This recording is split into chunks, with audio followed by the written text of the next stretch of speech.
What's up everyone, KPF here, and today I'm gonna show you how to use a double-ended bag like this one.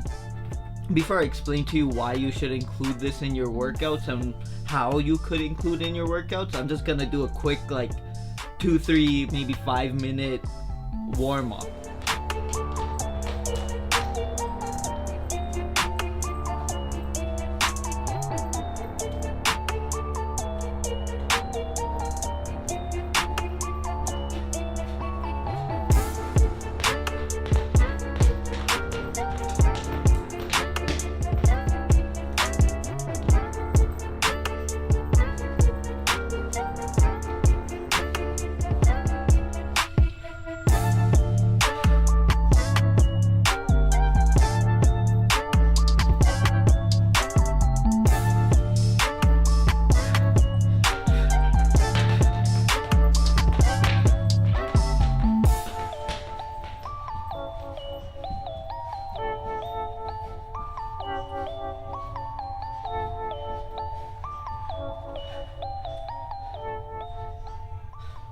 Okay, so now that I'm warmed up, I can properly explain to you the benefits behind using something like a double-ended bag in your workouts.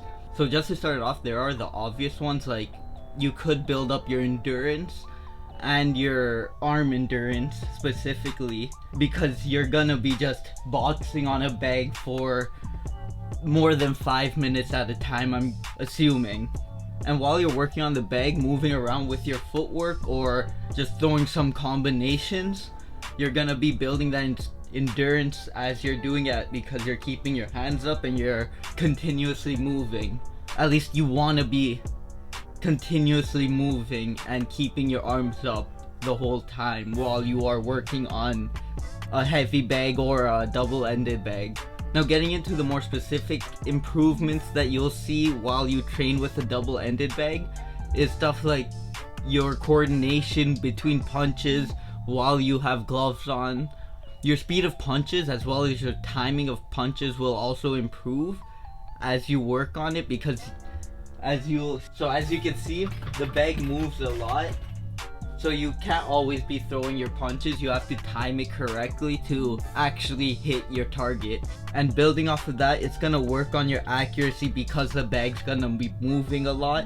So you can't just throw punches, you actually have to time, and it's a small bag, so that does make it a little bit harder to aim your punches accordingly. So obviously it's a boxing piece of equipment, so it's gonna improve all those aspects directly for boxing if you're trying to become an athlete, or if you want to just include this as a warm-up or endurance training exercise over something like a treadmill or elliptical.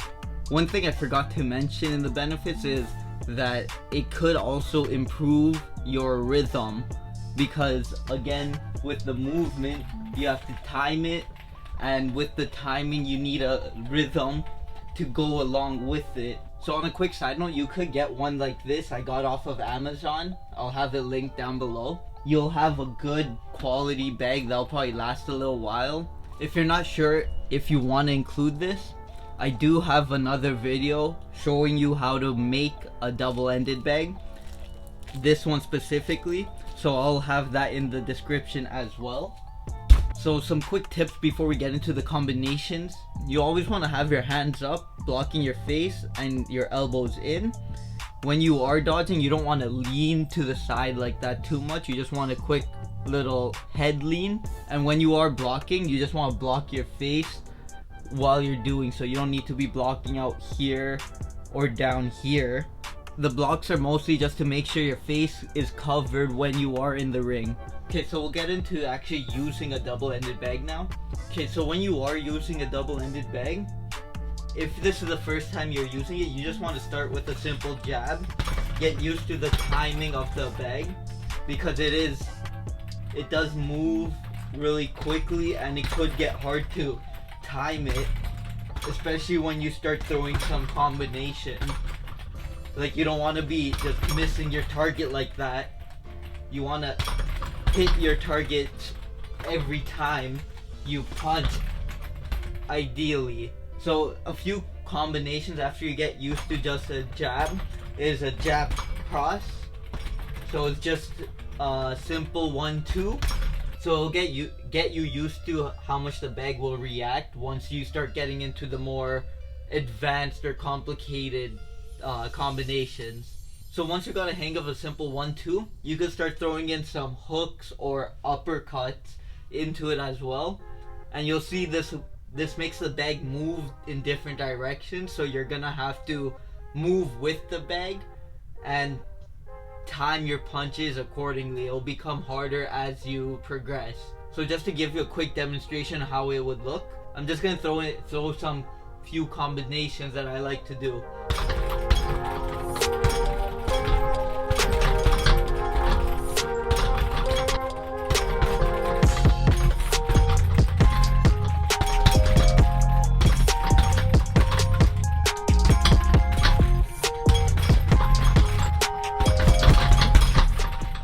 And you just want to throw some punches. Sometimes you can it's better to just go with the bag and throw whatever you can, whatever feels like the best punch.